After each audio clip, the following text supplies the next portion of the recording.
یکم ربیع الاول سے 10 ربیع الاول تک جس گھر میں یہ تسبیح پڑھی جاتی ہے اللہ انشاءاللہ اس گھر میں مانگی گئی ہر دعا قبول ہوگی۔ پھر یہ موقع سال بعد ملنا ہے، فائدہ اٹھا لو۔ ربیع الاول کا مہینہ اسلامی تاریخ کا ایک نہایت بابرکت اور عظیم مہینہ ہے، کیونکہ اسی ماہ میں اللہ تعالیٰ نے اپنے محبوب خاتم النبیین رحمت للعالمین حضرت محمد مصطفیٰ صلی اللہ علیہ وآلہ وسلم کو اس دنیا میں بھیج کر کائنات کو نور ہدایت سے منور فرمایا۔ یہ مہینہ خوشیوں اور رحمتوں کا مہینہ ہے، دل کو سکون دینے والا اور روح کو ایمان کی مٹھاس سے بھر دینے والا ہے، کیونکہ اس کا ہر دن اور ہر رات کی اس کی عظیم نعمت الہی کی یاد دلاتا ہے۔ اللہ تعالیٰ نے اپنے محبوب نبی صلی اللہ علیہ وآلہ وسلم کی ولادت باسعادت کے ذریعے انسانیت کو جہالت و اندھیرے سے نجات عطا فرمائی۔ ربیع الاول کا تذکرہ کرتے ہی دل کی گہرائیوں میں ایک عجیب سی کیف و سرور کی کیفیت پیدا ہو جاتی ہے، آنکھوں میں عقیدے کے چراغ جل اٹھتے ہیں اور زبان پر درود و سلام کی خوشبو بکھر جاتی ہے۔ اس مہینے کی سب سے بڑی فضیلت یہی ہے کہ یہ سرکار دو عالم صلی اللہ علیہ وآلہ وسلم کی آمد کا مہینہ ہے، اور حضور صلی اللہ علیہ وآلہ وسلم کی آمد کائنات کی سب سے بڑی خوشخبری ہے جس پر زمین و آسمان نے خوشی منائی۔ علماء فرماتے ہیں کہ اللہ تعالیٰ نے اس امت پر اتنا بڑا کرم فرمایا کہ محبوب صلی اللہ علیہ وآلہ وسلم کی ولادت اسی امت میں ہوئی، اس لیے یہ امت سب امتوں سے بڑھ کر اللہ کے فضل کی حقدار ہے۔ ربیع الاول کا مہینہ دراصل امت مسلمہ کے لیے محبت رسول اللہ کو تازہ کرنے، درود و سلام کی کثرت کرنے، حضور کے اخلاق و سیرت کو اپنانے اور اپنے دلوں کو حضور کی صلی اللہ علیہ وآلہ وسلم کی عشق بھری یاد سے منور کرنے کا مہینہ ہے۔ اس مہینے کی برکت سے دلوں کو نرمی ملتی ہے، آنکھوں سے آنسو روا ہوتے ہیں، ایمان کی لذت دوبالا ہو جاتی ہے۔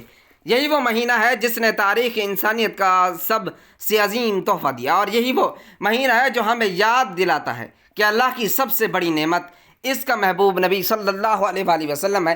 یکم ربیع الاول سے 12 ربیع الاول تک یہ ایک تسبیح جس گھر میں پڑھی جاتی ہے وہ گھر اسی سال ارب پتی بن جاتا ہے۔ دولت، عزت، شفا، اولاد، شادی، سب لوگ ان دنوں کا انتظار کرتے ہیں، صرف یہی وظیفہ کرنے سے سب کچھ مل جائے گا۔ ناظرین، ربیع الاول کے مہینے میں جو بندہ اس عمل کو کر لیتا ہے، اگر اس بندے کو 70,000 حاجتیں بھی ہوں گی تو وہ 70,000 مرتبہ الگ الگ اللہ کی بارگاہ میں دعا کرے، تو ہر بار جب وہ دعا کرے گا تو اللہ تبارک و تعالیٰ اس کی دعا کو قبول فرمائے گا۔ تو پھر آپ اندازہ کیسے کر سکتے ہیں کہ اس عمل کی کتنی طاقت ہوگی، اس عمل کی کتنی تاثیر ہوگی کہ اگر بندہ ایک ہی وقت میں 70,000 مرتبہ اللہ کی بارگاہ میں ہاتھ اٹھائے اور ہر بار الگ کچھ مانگے تو اللہ تبارک و تعالیٰ اس کو عطا فرمائے گا۔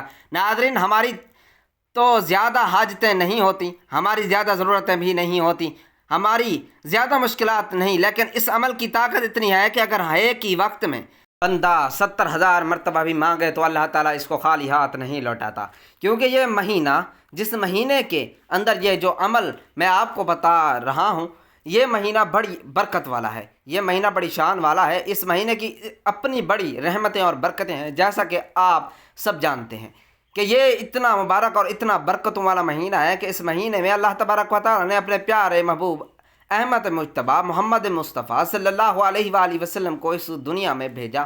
اگر انسان چاہے تو اس مہینے میں یہ چھوٹا سا وظیفہ بھی پڑھ کر اپنی تمام زندگی کی پریشانیوں کو، تمام الجھنوں کو، تمام تکلیفوں کو اور تمام طرح کے رنج و غم کو ختم کروا سکتا ہے۔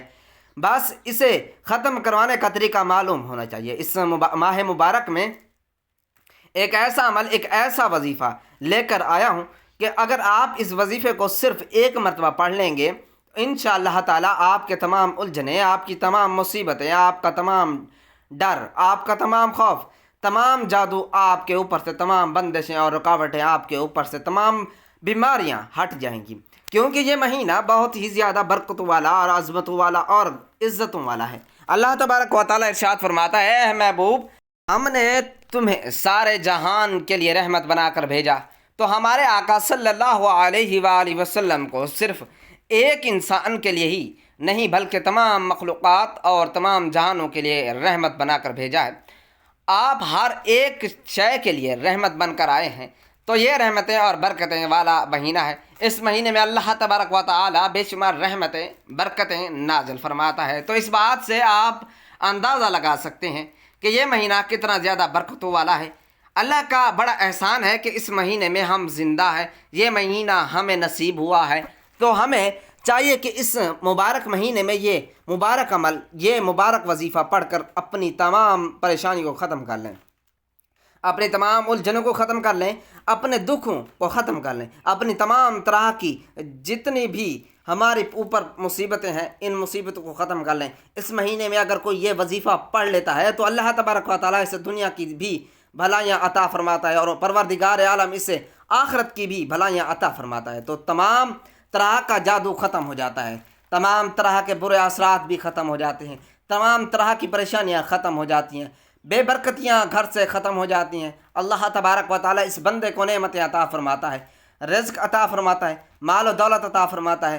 جو بندہ اس مہینے میں یہ مبارک عمل کر لیتا ہے، ناظرین یہ عمل بڑا قیمتی ہے۔ اگر کسی میری ماں بہن کو اولاد کا مسئلہ ہے یا گھر کے اندر ایسا مسئلہ ہے کہ بیماریاں، تو آپ نے ایک گلاس پانی رکھ لینا ہے، پانی کے اوپر دم کر کے آپ سارے گھر والے بھی پی سکتے ہیں اور سب کو انشاءاللہ شفا بھی ملے گی۔ اسی طرح آپ کے بچے نالائق ہیں، سکول کے اندر پڑھتے نہیں، یا کوئی بچہ ہے جو بار بار امتحان کے اندر فیل ہو جاتا ہے، وہ بھی اس عمل سے فائدہ حاصل کر سکتے ہیں۔ اسی طرح آپ کا کہیں پر کوئی مقدمہ چل رہا ہے، کسی عدالت کے اندر کوئی کیس چل رہا ہے، آپ چاہتے ہیں کہ آپ کو وہاں پر بھی فتح ہو، تو پھر بھی آپ اس عمل سے فائدہ حاصل کر سکتے ہیں۔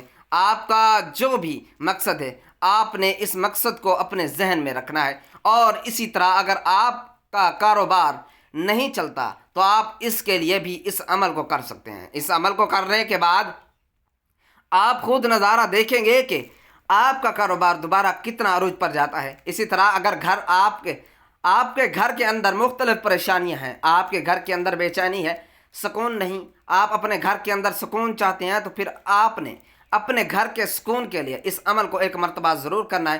انشاءاللہ دولت ملے گی، آپس میں محبت پیدا ہوگی، بے چینیاں بے سکونیاں گھر سے ختم ہو جائیں گی۔ اسی طرح آپ کا کوئی کاروبار، آپ کو اولاد کا مسئلہ ہے یا اولاد کے رشتے نہیں آتے، اسی طرح کا کوئی بھی مسئلہ ہو، تو پھر بھی آپ اس عمل سے فائدہ حاصل کر سکتے ہیں۔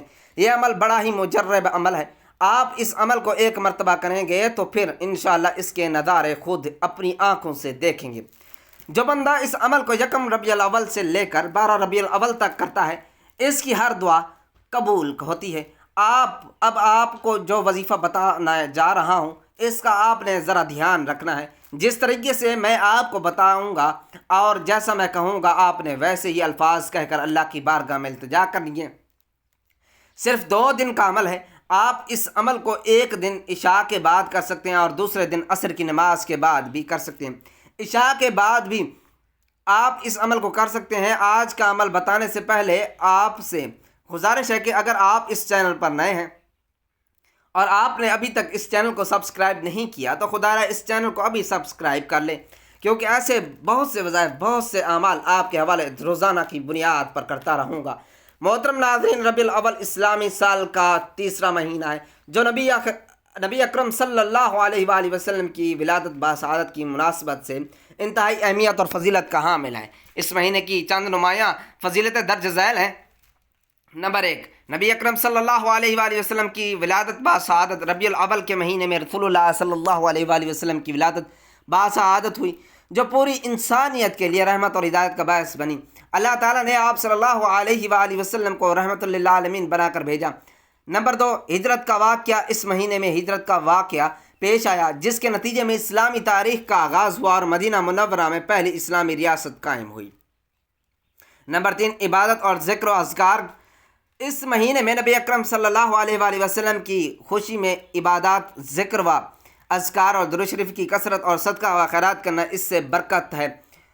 نمبر 4، تاریخی اہمیت۔ ربیع الاول میں متعدد اہم اسلامی واقعات پیش آئے ہیں، جن میں غزوات اور دینی خدمات شامل ہیں، جو اس مہینے کی فضیلت کو مزید بڑھاتے ہیں۔ نمبر 5، اجتماعی خوشی اور مسرت۔ مسلمان اس مہینے میں میلاد النبی صلی اللہ علیہ وآلہ وسلم کے موقع پر اجتماع منعقد کرتے ہیں، جہاں آپ صلی اللہ علیہ وآلہ وسلم کی سیرت و تعلیمات پر روشنی ڈالی جاتی ہے، جو ایمان میں اضافے کا باعث بنتی ہے۔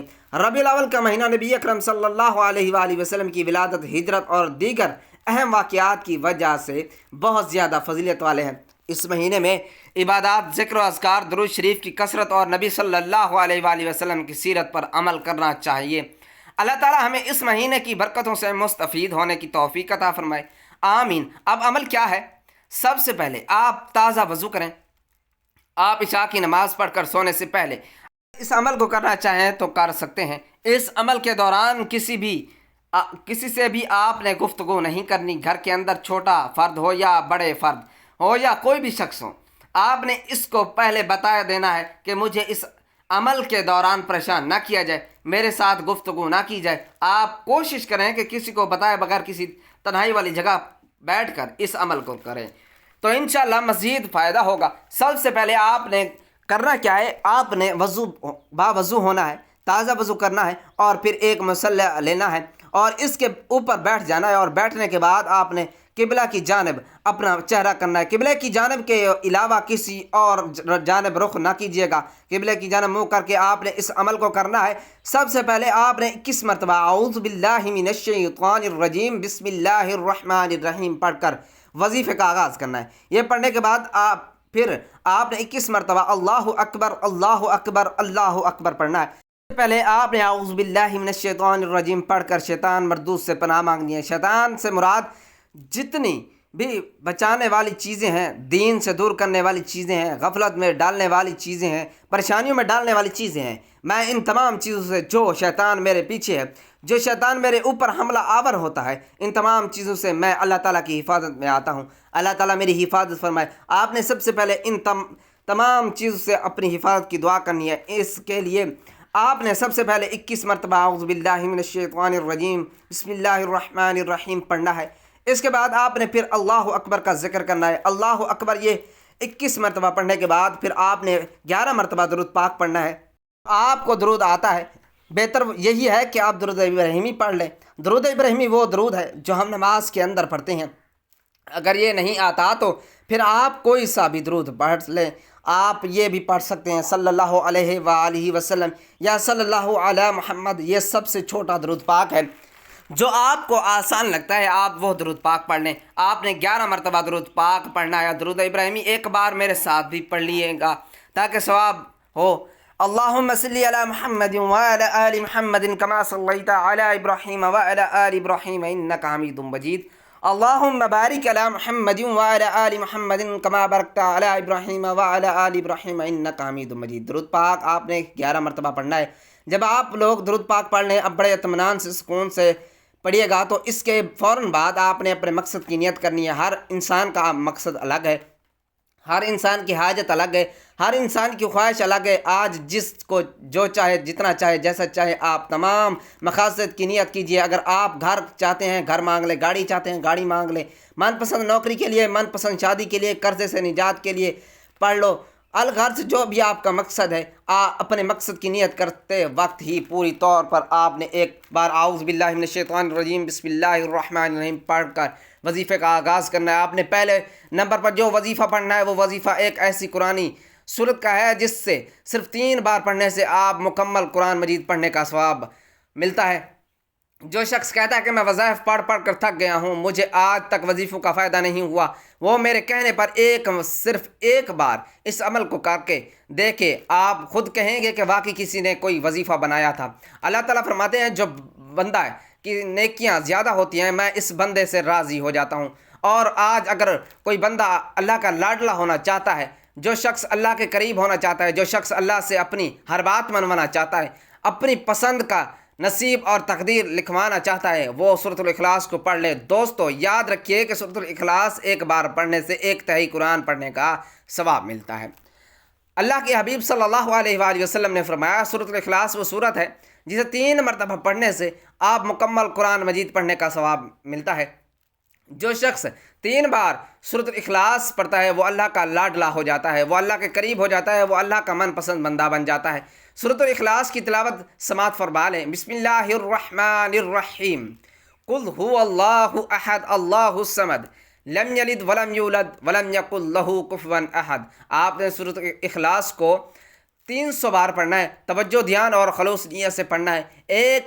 ایک بات کو سمجھ کر پڑھنا ہے۔ اللہ فرماتے ہیں جو بندہ اللہ کی وحدانیت کو بیان کرتا ہے میں اس کے لیے 7 آسمانوں اور 7 زمینوں کے خزانوں کے منہ کھول دیتا ہوں۔ سورۃ الاخلاص کو پڑھتے دوران آپ نے کسی سے بات نہیں کرنی، نہ ہی کوئی آپ سے بات کرے گا، کیونکہ اگر اس میں کوئی غلطی کوتاہی ہوگی تو قرآن مجید کے ثواب سے محروم رہ جائے گا۔ اور جس نے توجہ کے ساتھ دھیان کے ساتھ سورۃ الاخلاص کو پڑھ لیا اس کی ہر ناممکن حاجت انشاءاللہ ممکن ہو جائے گی۔ جب آپ پہلے نمبر پر 300 بار سورۃ الاخلاص پڑھ لیں تو آپ نے دوسرے نمبر پر جو وظیفہ پڑھنا ہے وہ وظیفہ استغفر اللہ کا وظیفہ ہے۔ استغفر اللہ پڑھتے ہوئے دوران آپ گناہ گار ہیں، سیاہ کار ہے، بدکار ہے، پورا سال جتنے گناہ کیے، جتنے حرام کھایا، آپ کو تانے بازی کی، غلطی کوتاہی کی، جھوٹ بولا، غیبت کی، جتنے بھی برے اعمال کیے، آپ اپنے اعمال کو جانتے ہیں، میں اپنے اعمال کو جانتا ہوں، ہر کوئی اپنے گناہوں کو اچھی طرح جانتا ہے۔ آپ نے تنہائی میں بیٹھ کر استغفر اللہ کو پڑھنا ہے اور یقین کامل کے ساتھ پڑھنا ہے۔ اللہ کے حبیب فرماتے ہیں کہ جب کوئی انسان توبہ کرتا ہے تو اللہ فرماتا ہے کہ اے میرے بندے، اگر تیرے گناہ سمندر کی جھاگ کے برابر ہیں، زمین پر موجود ریت کے ذروں کے برابر ہیں، تو ایک سچی توبہ کر میں تیری توبہ کے صدقے تیرے تمام کبیرہ صغیرہ گناہوں کو فوری بخش دوں گا۔ اللہ بخشنے والا رحمان اور رحیم ہے۔ آپ نے استغفار اللہ پڑھتے دوران ندامت کے ساتھ، شرمندگی کے ساتھ جتنے بھی برے اعمال کیے ان سب سے سچی توبہ کرنی ہے۔ سچی توبہ کرنے کے لیے آپ نے استغفار اللہ کو پڑھ لینا ہے۔ کیسے پڑھنا ہے اور کتنی بار پڑھنا ہے توجہ کیجیے۔ استغفر اللہ 1 بار ہو گیا، استغفر اللہ 2 بار ہو گیا، استغفر اللہ 3 بار ہو گیا۔ اسی طرح سے آپ اپنے دائیں ہاتھ کی انگلی پر پڑھ لیں یا تسبیح کے دانوں پر پڑھ لیں، آپ نے 100 بار پڑھنا ہے، یعنی ایک مکمل تسبیح پڑھنی ہے۔ آپ نے ندامت کے ساتھ، شرمندگی کے ساتھ اپنے کبیرہ صغیرہ گناہوں کی توبہ کرتے وقت استغفر اللہ کو پڑھنا ہے۔ ایک تسبیح استغفار کی بتائے گئے طریقے سے کرنے کے بعد یاد رکھیے گا کہ استغفر اللہ پڑھنے سے آپ کے سبھی کبیرہ صغیرہ گناہوں کی توبہ قبول ہو جائے گی، اللہ راضی ہو جائے گا، اللہ آپ سے خوش ہو جائے گا۔ استغفر اللہ کی ایک تسبیح پڑھنے کے بعد آخر میں اتنا ہی درود پاک لازمی پڑھ لیجئے گا جتنا آپ نے عمل کے شروع سے میں پڑھا تھا۔ اب آپ کا عمل مکمل ہو گیا۔ آج کے عمل کی مکمل ترتیب یہ ہوگی کہ 1 ربیع الاول سے لے کر 12 ربیع الاول تک کسی بھی دن آپ کو جب جہاں جیسے وقت مل جائے باوضو مصلی پر بیٹھ کر آپ نے سب سے پہلے 21 مرتبہ اعوذ باللہ من الشیطان الرجیم بسم اللہ الرحمن الرحیم پڑھنی ہے، پھر 21 مرتبہ اللہ اکبر، پھر 11 مرتبہ درود پاک پڑھنا ہے اور پھر اپنے مقصد کی نیت کرنی ہے، اور پھر پہلے نمبر پر 300 بار سورۃ الاخلاص پڑھنی ہے، پھر دوسرے نمبر پر 100 بار استغفر اللہ پڑھنا ہے اور آخر میں پھر 11 بار درود پاک پڑھنا ہے۔ یہ عمل کی مکمل ترتیب، آپ کا عمل مکمل ہو گیا۔ اب آپ نے اس کے بعد اللہ کی بارگاہ میں اپنی حاجت کو پیش کرنا ہے۔ جب اس عمل کو کرنا ہے تو آپ کے تصور میں ہونا چاہیے کہ میں کس مقصد کے لیے اس عمل کو کر رہا ہوں، تو آپ نے اس مقصد کو اپنے ذہن میں رکھنا ہے۔ اگر خواتین ہیں وہ کسی بھی معاملے کے بارے میں یہ عمل کرنا چاہتی ہیں تو وہ ناپاکی کی حالت میں اس عمل کو نہ کریں بلکہ پاکی کی حالت میں اس عمل کو کرنا ہے۔ تمام حضرات نماز کا اہتمام لازمی کریں کیونکہ نماز پڑھنا ہر مسلمان مرد اور عورت پر فرض ہے۔ نماز ہمیں بے حیائی اور برائی سے روکتی ہے، نماز شیطان کا منہ کالا کرتی ہے۔ اے اللہ رب العزت، اے ساری کائنات کے شہنشاہ، اے ساری مخلوق کو پالنے والے، اے زندگی موت کا فیصلہ کرنے والے، آسمانوں اور زمینوں کے مالک، اے پہاڑوں اور سمندروں کے مالک، اے انسانوں اور جناتوں کے معبود، اے عرش اعظم کے مالک، اے فرشتوں کے معبود، اے عزت اور ذلت کے مالک، اے بیماروں کو شفا دینے والے، اے بادشاہوں کے بادشاہ، اے اللہ ہم تیرے گناہ گار بندے ہیں، تیرے خطا کار بندے ہیں، ہمارے گناہوں کو ہم معاف فرما، ہماری خطاؤں کو معاف فرما۔ اے اللہ ہم اپنے اگلے پچھلے صغیرہ کبیرہ سبھی گناہوں، خطاؤں اور نافرمانیوں کی معافی مانگتے ہیں۔ اے اللہ رب العزت ہم اپنے گناہوں سے توبہ کرتے ہیں، ہماری توبہ قبول فرما۔ اے اللہ ہم گناہ گار ہیں، سیاہ کار ہیں، بدکار ہیں، تیرے احکام کے نافرمان ہیں، ناشکر ہیں، لیکن تیرے محبوب، تیرے نام لیوا بندے ہیں، تیرے توحید کی گواہی دیتے ہیں۔ تیرے سوا کوئی عبادت کے لائق نہیں، تیرے سوا کوئی بندگی کے لائق نہیں، تیرے سوا کوئی تعریف کے لائق نہیں۔ اے ہمارے معبود، ہمارے گناہ تیری رحمت سے بڑے نہیں، تو اپنی رحمت سے ہمارے گناہ معاف کر دے۔ اے اللہ پاک ہمیں گمراہی کے راستے سے ہٹا کر صراط مستقیم کے راستے پر چلنے والا بنا دے۔ اے اللہ پاک ایسی نمازیں پڑھنے کی توفیق عطا کر جس نماز سے تو راضی ہو جائے، زندگی میں ایسے نیک اعمال کرنے کی توفیق عطا کر جن اعمال سے تو راضی ہو جائے، ہمیں ایسی زندگی گزارنے کی توفیق عطا کر جس زندگی سے تو راضی ہو جائے، ایمان پہ زندہ رکھ اور ایمان پہ ہی موت عطا کر۔ اے اللہ ہمیں تیرے احکام کی فرما برداری کرنے والا بنا اور تیرے پیارے حبیب جناب محمد مصطفیٰ صلی اللہ علیہ وآلہ وسلم کی نیک اور پاکیزہ آداب کو اپنانے والا بنا دے۔ اے اللہ ہماری پریشانیوں کو دور کر دے۔ اے اللہ جو بیمار ہیں انہیں شفائے کاملہ عاجلہ عطا فرما۔ اے اللہ جو بے اولاد ہیں انہیں اپنے خزانوں میں سے نیک اور صالح اولاد عطا فرما۔ اللہ جن کے جو کام رکے ہوئے ہیں وہ پورے کر دے۔ اے اللہ بچھڑے ہوئوں کو ملا دے۔ اے اللہ شادی شدہ جوڑوں میں محبت اور خلوص پیدا کر دے اور ان کی زندگیوں میں برکت ڈال دے۔ اے اللہ تمام لڑکے اور لڑکیوں کے نصیب اچھے کر دے۔ اے اللہ جو قرض کے بوجھ تلے دبے ہوئے ہیں ان کا قرض جلد سے جلد ادا کر۔ اے اللہ رب العزت شیطان سے ہماری حفاظت فرما۔ اے اللہ حلال رزق کمانے کی توفیق عطا فرما۔ اللہ تعالی ہم سب کو 5 وقت نماز باجماعت ادا کرنے کی توفیق عطا فرمائے، اور دعا ہے کہ اللہ تعالی میرا سنانا اور آپ کا سننا اپنی پاک بارگاہ الہی میں قبول و منظور فرمائے۔ آمین ثم آمین۔ محترم ناظرین، اپنے رزق میں برکت و وسعت کے لیے کمنٹ باکس میں اللہ تعالیٰ کے 99 ناموں میں سے ایک نام ضرور ٹائپ کریں۔ اللہ تعالیٰ ہم سب کا حامی و ناصر ہو، آمین۔ جزاک اللہ۔